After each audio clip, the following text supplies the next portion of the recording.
Hi, I'm Chris Lemaire. I'm a programmer at the American Cinematheque. I'm very happy to welcome you to our virtual Q&A for the amazing new film Sound of Metal. Tonight we are thrilled to welcome the director Darius Marder, along with the stars Riz Ahmed, Olivia Cooke, and Paul Raci.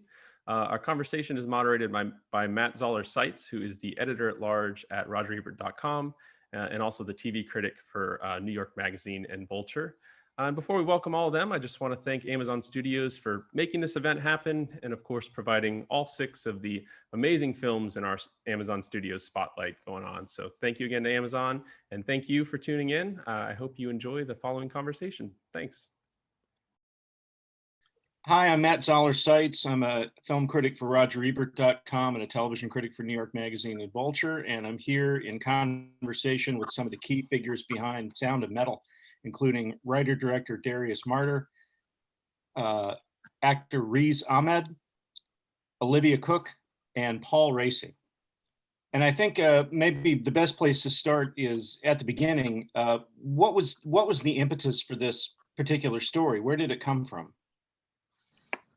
Well, it started literally with a documentary that my friend Derek Cianfrance was making on a noise band, Jucifer. They're an amazing, always touring couple that live in a Winnebago and play insanely loud music. That's the kind of literal seed that began this. And then as I took some footage from that, I was cutting about 12 years ago. I was cutting footage and I started to kind of feel into some other themes. And then I realized I had to write this. And that's, I would say, some other things awakened in me. And the film that ended up coming out of that was really just some very personal stuff that I ended up kind of being able to excavate with my brother over the next gazillion years. What was the journey between that initial idea and what we eventually see here? I mean, walk us through some of the twists and turns of it, because it strikes me as not an inherently commercial subject where people would be falling all over themselves to write you a check. Oddly enough, people weren't falling all over themselves, which was surprising to me every single year. I just thought, man, come on, guys, this is obvious. This is an obvious blockbuster. Yeah, I really kind of opted to write an unmakeable movie, as it turns out, and especially an unmakeable movie as your first movie, because, but to get back to the twists and turns, I'm kind of I'm an obsessive storyteller, and that's just true. I just obsess about story all the time, and this one took a long time to find the form of it. Some of it was present right from the beginning, but I wrote it for a couple of years. Then my brother came on board. We probably wrote 1,500 to 2,000 pages to get to the final script. We wrote and wrote and wrote. As a matter of fact, your character, Olivia, I wrote that entire journey, Lou's whole story. I just wanted to know every ounce of these characters, and finding the eventual form was elusive, frankly, for quite a while. And then when I finally had it, and I finally had the blockbuster, yeah, nobody in the freaking world wanted to support it. So, but at the same time, I wanted to do something with it that wasn't so simple, because it required it required actors like these guys who at that time, it was just a long journey to find them. And it's kind of crazy that we all found each other, because I can't imagine it any other way. So let's talk about the casting a little bit, and specifically when you are casting roles that are so physical. There's a couple of different elements here, maybe more than two. There's substance abuse, which is a major part of it, and then you also have the loss of a key sense and how that's going to be conveyed subjectively. What are some of the factors that come into play, and how does this cast meet those challenges? Well, this cast met those challenges and exceeded them.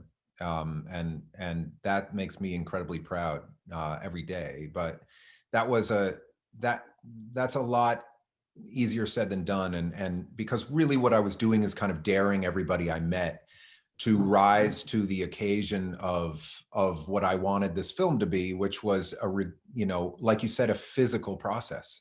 And that meant really kind of trusting in a process that was about living into these characters physically, learning the drums, learning ASL in the case of Ruben, and really putting Riz had to put himself there physically and give into that process, which is a wonderful thing to talk about and another thing to do. What that means in Hollywood is shutting off all of the noise of Hollywood, actually, not stacking projects, leaving the public eye for 7 months. We talk about it after the fact, but when you're actually putting your faith in a person's movie who hasn't made a feature, there's no proof of concept. That's faith. That's a remarkable act of courage to do that, to shut off everything else, especially in the moment in your career, Riz, where you were just in some big tentpole movies, and then you went quiet and you did this. And that's a remarkable gift. And you did the same thing, Olivia. You did that you came in Brooklyn, you stayed in your apartment and you learned how to scream and loop and play guitar. And, you did the exact same kind of process. And that's what it took. That's what I most wanted, was to show up at set with this like rugged, rigid foundation of physical character and truth, so that we could play on it and make mistakes and try and explore. But you can't do that without foundation. And that was the whole method. Riz and Olivia, I wondered if you could talk about the musical part of it first, since that's how we are first introduced to the characters. How did you prepare for that? Were there lessons involved? Were you musically inclined to begin with? Are you musicians? Tell us about that. Olivia, do you want to go first? No, Riz, you go first, as soon as you have the genetics. Well, basically, yeah, it was just a long process. So I was kind of learning the drums for 7 months with Guy Licata, my drum teacher, who's amazing, and really kind of kicked my ass in making me realize that you can't really play the drums. They have to play you in a way. You have to give up control, and you can't think your way to it. It's a very physical process. And then I had that 7-month runway. Olivia, I'll say, had like a much less time to learn 3 instruments, which is the very particular kind of vocal singing, screaming that you could talk about. There's also then a loop pedal and also playing a guitar. So she kind of came into that process much later, and then we would kind of rehearse together. We first rehearsed separately, and then we came together and rehearsed like once a week for a few weeks. So it was intense. It was nerve-wracking. It was a lot of fun looking back. At the time, it was like maddening, but yeah, we kind of had that runway to prepare. Mm-hmm. Yeah, and you don't really get that ever with films, and so that was really kind of luxurious in a way, to be able to not only have that time to rehearse as a band, but also to solidify, a relationship and a mutual respect for each other as performers, because we were embarking on this really scary, unknown endeavor together. Yeah, I did turn Olivia into my therapist on more than one occasion, I think. I remember like being in the middle of like rehearsals and then coming out and just being like, yeah. So thank you. I should thank you publicly for that, Olivia. Well, you're your own worst critic, and anything that you thought you were doing wrong or weren't hitting, it was just non-existent. Oh, thanks, man. No, it was great working together, man, for real. But I one thing that I have to say is kind of thanks to Darius's insanity, really, that we went through that process. You were saying of having all that time to prepare, is because, well, as I'm sure Darius will say, he kind of wanted everything to be authentic. So when we're playing music on screen, he didn't want it to be cheated. He didn't want it to be synced from pre-recorded sound. He wanted it to be for real. So we were really playing a gig in a real nightclub with a kind of a real audience. And that is scary. And often I would think, why are we wasting our time on all this when we should be focusing on the scenes and I could be doing other work? But what you realize is once you give into that process, it is working on you. It is bringing the character into you. It is opening up your body in new ways. So it was kind of a crazy journey we all went on together. Can we focus specifically on the musical performance aspect for a second, because I'm trying to envision how did you practice together? Did you have certain set times, like we're going to practice for a certain number of hours these days? And is it just the two of you together? Do you have other musicians advising you? Just lay all of that out for us. Well, you had Guy Carter, right, who was teaching you the drums. I had a woman called Margaret Sade, and she has this band called Pharmacon that has this really like gnarly industrial sound. And she taught me how to play guitar and to loop and to scream. And then we came together, and both Guy and Margaret were in the rehearsal room with us. And on the day of our performance, as our little like coaches and cheerleaders on that day, and just confidants and therapists, really. Mm-hmm. And they worked very closely together. So Guy and Margaret worked really closely together and devised, they're both really interesting people and phenomenal musicians, but they're both completely fixated on their craft. And they both happen to be just tremendous teachers. And so they devised an entire way to break down that song graphically into sections and clicks.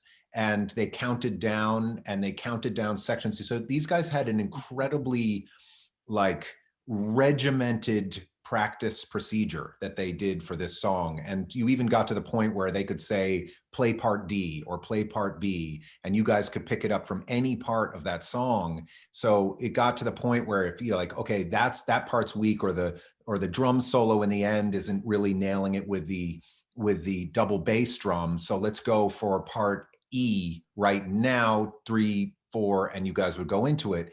And you just hammered on that and hammered on that and hammered on that. And it was really because Margaret and Guy were talking to each other and had devised this way of teaching this. You know, it wasn't a free-for-all at all. Mm-hmm. And Darius, you know, if it is regimented in that way, if it's planned out in that way, how does that affect your ability to plan shots, to figure out where the camera is going to go, where the lights are going to go, and all that? Well, what's really cool about it is, you know, in giving into this kind of really ridiculous notion of we're not faking this, you know, these guys are going to play it. You know, with Danielle Bouquet, who's an incredible shooter, we really wanted to shoot it in such a way. First of all, the opening concert of this movie isn't a concert, it's a scene.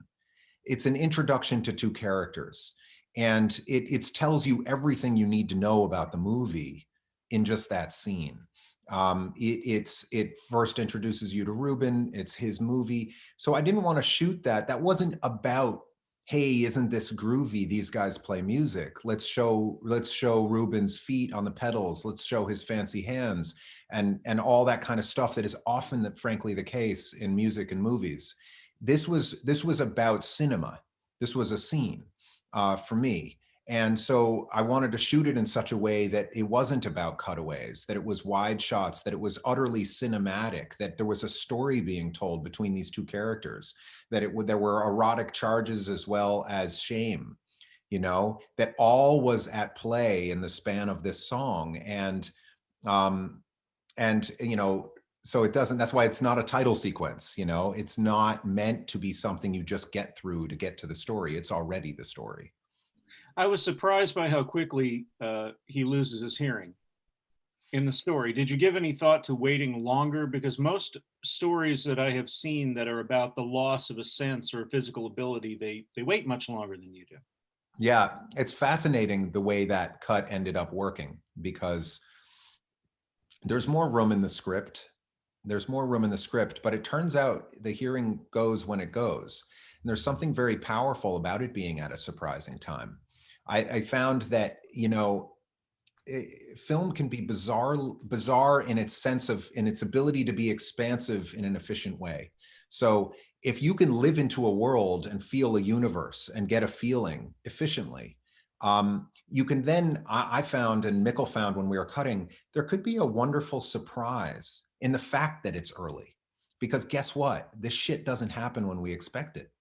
And that's not the way the world works. So there's something wonderful about subverting that expectation in the realm of specifically this, because I'm really interested in the way that it subverts your expectation. We have these natural rhythms of storytelling, just like you say, and we do expect this kind of A to B character development. And I think when you subvert that, what happens is the audience actually leans into the movie and says, oh, I'm not getting this is a serious plot, but this didn't happen in just the way I thought. So I better look a little closer because I don't know what else is going to happen in that same way. And that language, frankly, is throughout the entire movie. It's very endemic to the language of this kind of storytelling. And I'm really excited about that, actually. I wanted to ask one more question of Olivia, which is specifically about the two different ways that we see your character, the two different presentations. And I got confused for a second because when we saw you a second time, the transformation was so great that I wasn't sure that it was the same. And what I'm wondering is, how long was the elapsed time between the first time that when we say goodbye to your character and when we see her again? And what did you do in the interim? Like, what is the transformation about physically, not just in terms of costume, but in terms of the way you carry yourself, the way you speak, those kinds of things? Well, it's a reconnection with her past and with her father and her family ties, which she didn't have for a very long time. And it's also her discovering her own independence and autonomy and her own sound away from Ruben and away from the band, and being really turned on by that and being really inspired by that, and also just becoming a healthier person within herself. And I think, she's a young woman, and it's about finding herself in a very unexpected, unlikely place that she hadn't really given much thought to or really wanted to go back to. Mm-hmm. Right, how do you manifest that physically? Well, I cut my hair off, and we redyed my eyebrows back to brown. I don't know. I think with Lou in the early stages, everything was very raw emotionally, and we touched upon a lot of Lou's past trauma and just the way her and Ruben work as a unit, and it's very much a relationship of one person being the plant one day and the other person being the waterer that day, and then vice versa. And I think there's something about gaining your own independence, taking care of yourself, only thinking about yourself, and also being nurtured by a parent that gives a whole new confidence and a whole new level of mental health and physical health to a person. Mm-hmm. Mm-hmm. And it was about a month, by the way. It was about a month that we were apart, right? In the story or in? No, in real life. In real life, yeah. In the story, it was about 4 to 6 months, but in real life, it was a month. But that month turned out to be kind of meaningful, because you went and lived your life, and we were literally physically apart. So when you showed back again, you had your process, and there you were, and it was very real. We all felt it. There was a kind of a particular truth to what we knew would be there, which is the sense that, Lou is trying to kind of hide to a degree, and you had come up with this brilliant thing, Olivia, about your eyebrows, which is the bleaching of the eyebrows was a way to, in essence, hide and disappear and not be seen and not be entirely like obviously sensual. And then that kind of just the simplicity of the eyebrows was this, I'm here, this feeling of presence. And I think it's what you're alluding to, when you said you didn't recognize her, because that was such a powerful choice.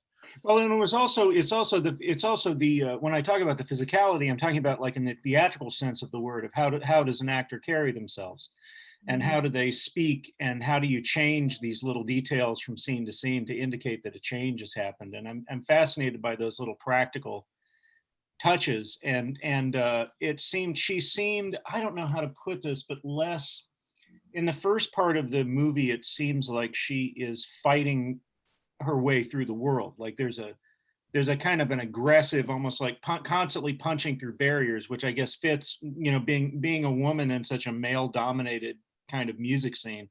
And we get a taste of that too. But then later when we see her at home, it seems like it's more of a safe space. Yeah, absolutely. It's really hard sometimes for me to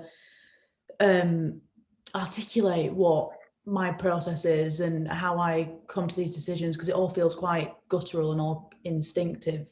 But yeah, there was definitely just a sense of being at peace when she was back with her father, and probably she's been more enlightened about what happened with her parents breaking up, and maybe she's been misinformed in the past with her mother and her version of the truth and her reality when they broke up. And I think when you find that out for yourself, and as an adult you come to realize that actually maybe what you thought previously about your parents isn't the truth, then the dust is settled a little bit more. Mm-hmm.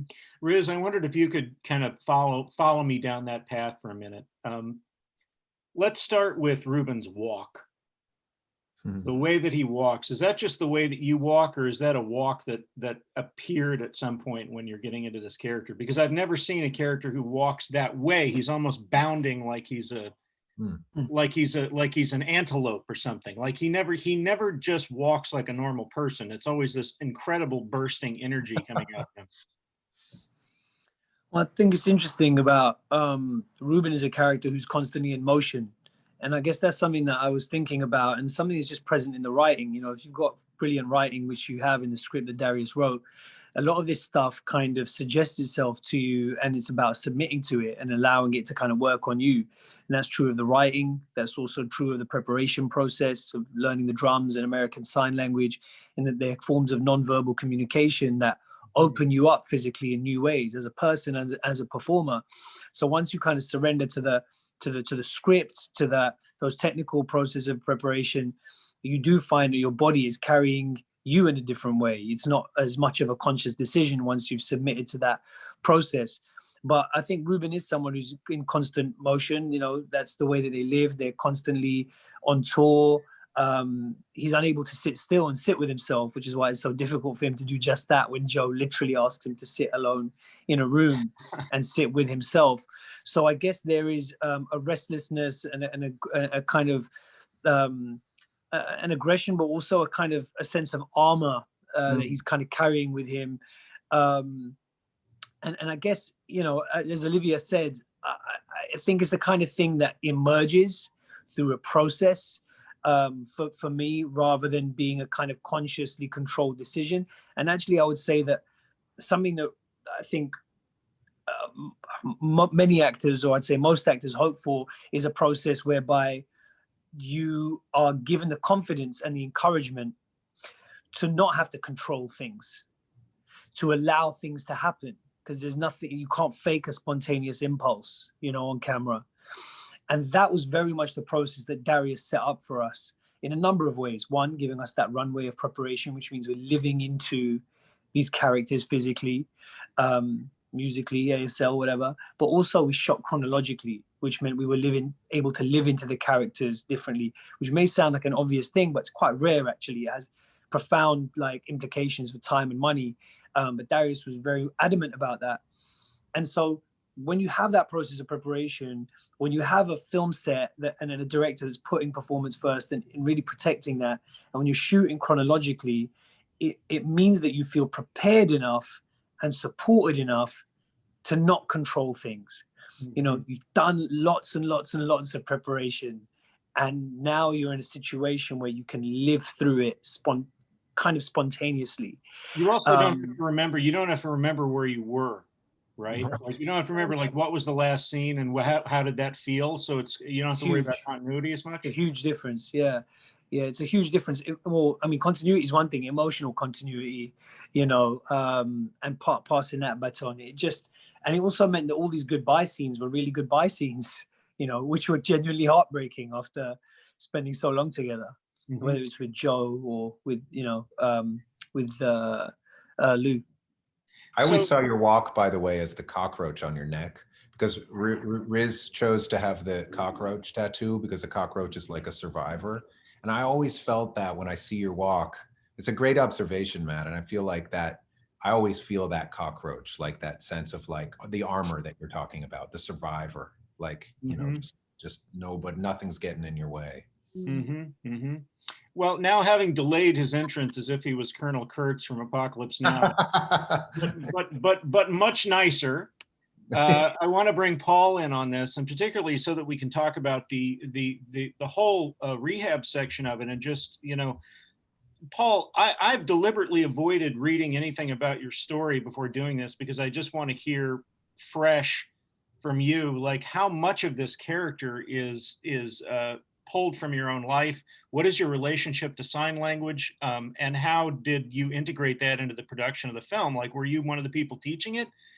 Were you an advisor? Just tell us about all of it.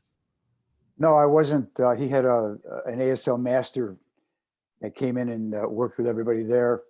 I was not an advisor, although when I saw something that I didn't feel was right, I would mention it to Darius. I grew up with deaf parents. When I read the script, I was amazed at how close it was to my actual life, because in the original script I read, Joe was an Iraq War veteran. I'm a Vietnam veteran. So we made that little switch. That was all right. And for the past 40 years, I've been an actor, but the way I bought my house out here in California is I'm a sign language interpreter. I'm court certified to work in legal situations. And that's also thrown me into countless situations where for example, drug addicts, deaf drug addicts. You're typically, if you have a drug problem and you're court ordered into a program, that means that a deaf person will have to go into what's a hearing program, if you will. Everybody else can hear, and you're the only deaf guy or female in the program, and you go through this experience with a sign language interpreter, which is almost, and I've seen this countless times, almost setting up a deaf person for failure, which is why Joe's Sober House, is such a perfect example of how to do it the right way, to be in an all deaf program where everybody's on the same page. And there's really very few of those kind of places in the United States or in the world. However, there is one here in Los Angeles called Awakenings, deaf owned, deaf run, deaf counselors, and all deaf addicts. So when I read the script, I thought, wow, this is just an amazing parallel to my own life, because just about everything in it, including Joe's spiritual journey, because I've had a spiritual teacher out here that I ran into who mirrored Joe's philosophy about what God is. I thought, this is incredible. This is me. This is my life. I understand this guy. Mm-hmm. I've had my own addiction problems coming from out of Vietnam, which started there because I had my experience with that whole thing, and then trying to assimilate back into life here in the 70s. So I knew I had to audition for it. I was reluctant at first, though, Matt, because I realized that this is a deaf character, and I hesitate to call myself a hearing person. I call myself a coda. I'm a child of deaf adults. I don't really think like a hearing person. Growing up in Chicago in the 50s, I hated hearing people as much as my father did. He felt so oppressed by the culture that he was forced to live in, hearing culture. And so I was living in deaf culture. So I call myself a coda. I'm not deaf. However, everything about this guy seemed so familiar to me that I had been preparing for this role all these years. It seemed as though. Yeah. Here I was, a very experienced theater actor from Chicago, had my own theater company, moved out to LA to be an actor. And then the reality is I got regulated to being a day player while doing theater and going back to getting maybe a role for a day, you know. But there's a place here called Deaf West Theater. Again, deaf owned, deaf run, has a deaf board of directors. and we were doing theater, 99-seat theater in a black box, doing things like Mice and Men, where I was George and I had a deaf Lenny. All the farmhands in Steinbeck's play, all the farmhands were deaf, but the owner was hearing. So the parallels between how deaf people feel living in this country, in their own country, and feeling like they're in a foreign country. So anyway, when I read the script, I thought, well, I got to audition, and so I did. and here we are. Can you and Riz talk a little bit about the scenes between the two of you where that are about the ethics and conduct within the facility? The idea of certain rules and procedures that have to be observed, you know, in the name of a successful treatment, but also because everybody else in the facility is observing these rules. You know, that to me, that's some of the most powerful parts of the movie, because you can see a tremendous compassion of wanting to, I don't know, maybe it's just my feeling, but of wanting to make an exception, but knowing that you can't. Can you talk about a little, playing those scenes, talking about those scenes, and just you two performers, your interpretation of what those scenes are about? Paul? Well, the beauty of what we did, as Riz was saying, to shoot the movie in a chronological order. When I first arrived on the set,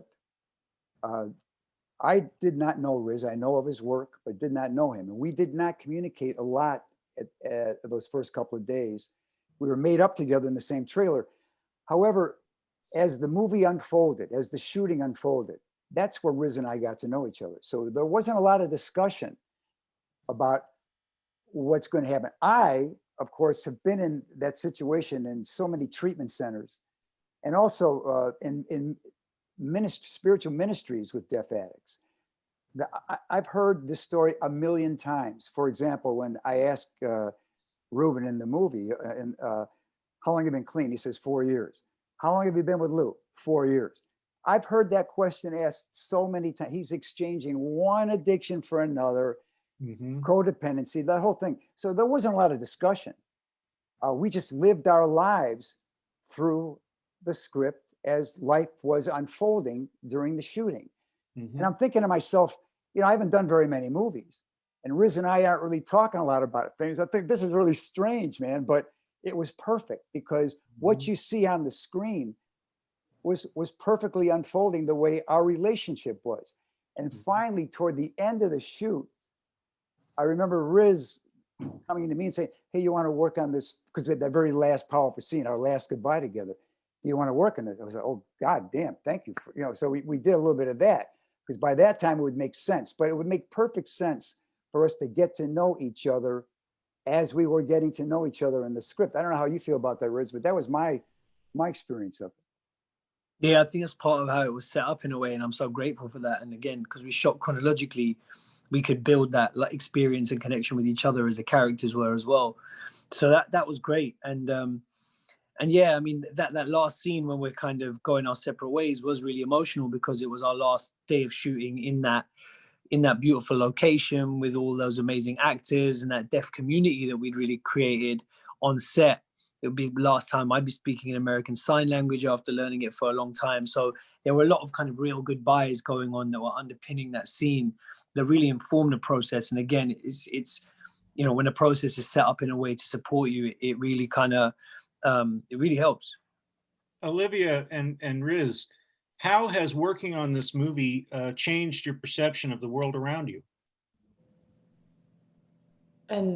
Massively for me. I mean, I was so woefully ignorant about deaf culture, about the deaf community, and now, you know, I do see the little injustices every day, and how and just how hard it is to live as a deaf person in a predominantly hearing world, and just how just little subtle changes would just mean so much and just make it so much easier for the deaf community, and just it wouldn't change hearing people's lives at all. You know. Yeah, I mean, like Olivia, I think I didn't really have much contact with the deaf community or deaf culture. And I just feel privileged to have been welcomed into a community by my instructor, Jeremy Stone. And it was just so enriching. You know, people ask, was it difficult to learn ASL? And I say, actually, it was a joy. It was a gift, connecting to people I would never have connected with otherwise. And it taught me so much. Jeremy always told me that there's a trope in the deaf community that hearing people are emotionally repressed because they hide behind words. And I was confused by that until I started achieving some level of fluency in ASL and found myself getting so emotional talking about things in a way I wouldn't if I was using words. And I think that's because you're really connecting to what you're saying differently. So in a way, I feel like the deaf community taught me the true meaning of the word listening and of communication. Because listening isn't something you just do with your ears, it's something you do with your whole body. And it's about holding space, you know, for someone else's energy with your attention. And the deaf people that I met on this journey are the best listeners I've ever met in my life. So I think it really shifted the way I see certain things, you know. I wanted to bring it back to Darius and talk about the filmmaking for a second. The relationship between picture and sound in this movie is really unusual, and it shouldn't be, in my opinion. Like a lot of movies, sound is kind of an afterthought. There almost seems to be the feeling of, if you can understand what the actors are saying, then the sound is good. But it goes way beyond that here. And I wondered if you could talk about the integration between picture, sound, and performance in this. How is that expressed? And particularly the way we arrive at that very last scene. Well, sound has actually always been really important to me. When I was an editor, I would edit in a very fixated way with sound a lot. And I think that sound is really interesting because it can spark deep-seated kind of muscle memory, almost like smell can.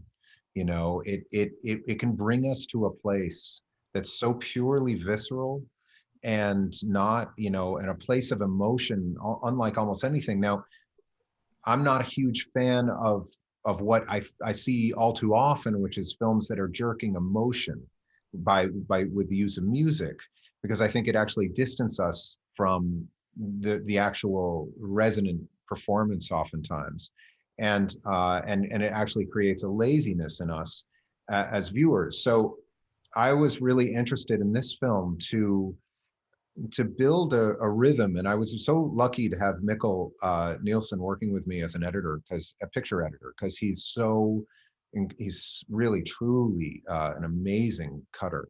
And there's a really rigorous language, and I think you were alluding to this, Matt, but the working toward that silence, it was a rigor that was always present. It was present in the writing, because that was my whole focus in the writing with my brother, was how to earn that. How do we earn that? How do we feel that? How do you feel the absence of sound? It's such an audacious and simple concept, but in order to feel it, we need to go through the ring of fire. We can't, you know, if you were jerking the emotions of this movie, that is to say, worried that maybe the audience might not get it, or might get bored, or might need placating, you would miss that. That's a physical process to get to that point. I'm speaking with my belief. This is the belief of the movie. This is the belief of the construction of the movie, that in order to get there, you have to create a language through editing, through picture and sound, that's so rigorous that by the time you get to that point, you actually have transcendence. You actually feel something that is transcendent through the removal of the very thing you thought you were after the whole movie. So there's this, that's something I've been obsessed with this idea forever, and I think it will show up in everything I make.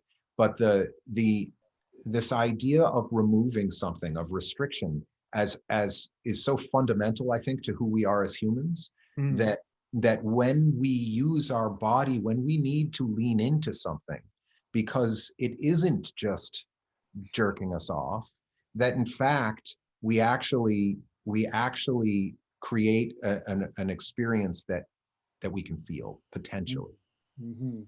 I've been thinking about that final scene ever since I saw the movie for the first time. And, you know, everybody has a relationship with somebody who has, for lack of a better word, I guess, a disability. But I hate that word, and handicapped. And, you know, I've seen in my own family, there's so many people in my family who had or have had mostly physical disabilities, motion impairment problems. Like, you can't walk, you got to use a walker, you got to use a wheelchair. And I apologize if we're getting too far afield here, but I felt like the entire discussion was being reoriented by that final shot, because like the absence of the ability to perceive sound is not a handicap. I felt like that was one thing that was coming through. Absolutely. In that shot. So I'm not just imagining that. That's something you were meaning to say. Oh, not at all. Not at all. This idea of the word disabled. Well, it's differently abled. It's not disabled at all. People are born without hearing. And those people, like Riz was saying, and Paul knows all too well, are abled in ways that we are not. They're differently abled. And under the umbrella of deaf culture, there's every single manner of human. There's no correlation between quietness and stillness. That's something that we share as humans. We all share our, but the idea that there was something really intentional in this movie, which is saying, I knew that many hearing people are going to watch this movie, of course, and it's a movie about sound. So in doing that, in entering into a sonic landscape, we enter in as able-bodied, as hearing people, and we think perhaps that the hearing is the issue, that we are indoctrinated into that idea. Very literally and physically, we want the fix. We are the addicts, that we miss the whole damn point until the end. That's the point. It's exactly what you're saying, that in the act of feeling the absence of something and feeling it as transcendence, we get that, just like you're saying, without it being spoken. We actually fucking feel it. It's a different way of perceiving reality. It's not a worse way, but merely a different way. And here's where I think the film becomes political. Okay, is I feel like the next logical step, like once you've processed and accepted the thing that you're saying, then you can apply it to people, you know, hearing impaired people, vision impaired people, people with mobility issues, all this kind of stuff. Then it's the world that is disabled. It is you know what I'm saying? Like, I'm not expressing that clearly, but it's like when I looked at my father in his wheelchair, all of a sudden there were all these places we couldn't go together. That's not his fault. That's everybody else's. That's the society's fault that he can't go to these places. That's right. Right. That's right. And that's like who's actually disabled in this equation? Yes, that's exactly it. I mean, the societal like hubris to be thinking you've got it, to be thinking it's about being able, and the realization that you've been disabled the whole time, but since the first frame. Right. Yeah, I see. I hadn't thought of it that way. Yeah. Riz, you're the person who's kind of like you're sort of carrying all of these meanings through your performance. And there's something very mysterious happening in this performance that I wanted you to talk about, which is in the scenes where we're seeing Ruben interacting within the world, and we are hearing. Sometimes we're hearing what an abled person would hear, right? And other times we're hearing what he would hear, which is it's distorted. Sometimes there's no sound at all. Sometimes it drops in and out. Did you know what the character was going to be hearing in those scenes where there's sound distortion or absence of sound? Or were you playing it one way the whole time? Or, I mean, how did that even work? Yeah, so it's something that we discussed a lot. You know, Darius said very early on that he wanted it to be, he was interested in this kind of idea of first-person cinema and really subjective sound design, really subjectively shot as well in a way that puts you kind of in the cockpit with Ruben. And so I was aware of that. And before certain scenes, he would tell me that, you know, this is a moment where we're going to switch to your kind of perspective, and you know, you might be losing some hearing in your ear, for example. You know, that first moment of that blast of tinnitus when he's at the merch store in the music venue. So we talked through bits like that. There were other sections of the film where we knew, okay, Ruben can't hear anything. So whether or not it becomes about the audience also not being able to hear anything was kind of moot for me. You know, I'm playing it as though I can't hear anything. And we actually created some technical tools to help with that, just to kind of try and respect the, you know, the experience of that to some extent. And we use audio blockers. So Darius had this idea of taking these hearing aids, tweaking them into a white noise setting, and then we placed them deep in my ear canal, and it meant that everything was cut off from me, you know, sound-wise, including the sound of my own voice. And so we placed them in my ears, and in certain scenes, in certain moments, Darius would just suddenly activate them and bring up the white noise or bring down the white noise, and they were quite deep. You have to put them deep away, quite a way in with tweezers, so they'd be in for the day often. And so we use those within this kind of emotionally led framework, which is when Ruben thinks of deafness as a lack of something, as a disability, as you were saying, we use the audio blockers, disorients him, cuts him off from himself and others. But there's other sections of the film when he realizes deafness isn't a disability, it's a culture. It's an opportunity to connect more with himself and others. And for those sections, we didn't use the audio blockers. So as his attitude to deafness varies emotionally, we create different technical tools to support that. And I just guess knowing that there would be a subjectivity in sound design allowed me to live into Ruben's subjective experience and trust that the audience would come with me when Darius deemed that necessary, without having to kind of try and grab them by the scruff of the neck into my experience. Paul, I wondered if you could weigh in on this part of the conversation, because this is a road that you've been traveling a lot longer than anybody else here. Yeah, I keep thinking about your astute observation about the disabled in our world. You know, growing up in the 50s in Chicago, my father, he was deaf as a post, as we say, from almost birth. And he had a very hard time trying to get through life and finding jobs, because the hearing man was always kind of controlling what he did or didn't care what he thought, had his hand in his pocket, was always being scammed by the hearing guy. And my mother felt the same way. And then so he was deaf, but then this term evolved and they said, well, we're hearing impaired. That's where that term started, like in the 60s. Then you fast forward to about 1989. That was the year that Gallaudet University, which is the only deaf university in this country, all the deaf people in the whole country got together and protested and did what's called DPN, Deaf President Now. They wanted their own deaf president. Enough of the hearing guy controlling our world. And when I moved out here to LA in 1989, I noticed a difference in deaf people and young deaf actors here. They were like, wait a minute, we're deaf. Stop calling us hearing impaired, disabled. We're deaf. Call us what we are. And who's impaired if you don't know American Sign Language? Right. And that's exactly what they would say. And that feeling's even stronger now. So that's when Deaf West Theater was inaugurated here in 1990 in Los Angeles. So that was a really important turning point right there. And since that time until now, to 2021, deaf people are empowered. And I only wish that my parents could have experienced that empowerment, that they had pride of who they were within our own deaf culture. At the Deaf Club, I had to go to the Deaf Club every week, deaf picnics, that's where my father felt empowered, being with his own people. We had power in that number, in that gathering. Then when we dispersed into the hearing world, of course, we were just at their beck and call and felt oppressed, felt controlled. So it's different, you know, with technology, it's made everything easier for deaf people. There's closed captioning. There's, when I was a boy, my father and I would watch Bonanza. There's no closed captioning on television. I had to sit next to the TV and interpret Joe Hoss and all these characters for him. I'm interpreting The Fugitive for him. And that actually made us quite close. I think that's kind of why I became an actor, because I was acting all these roles.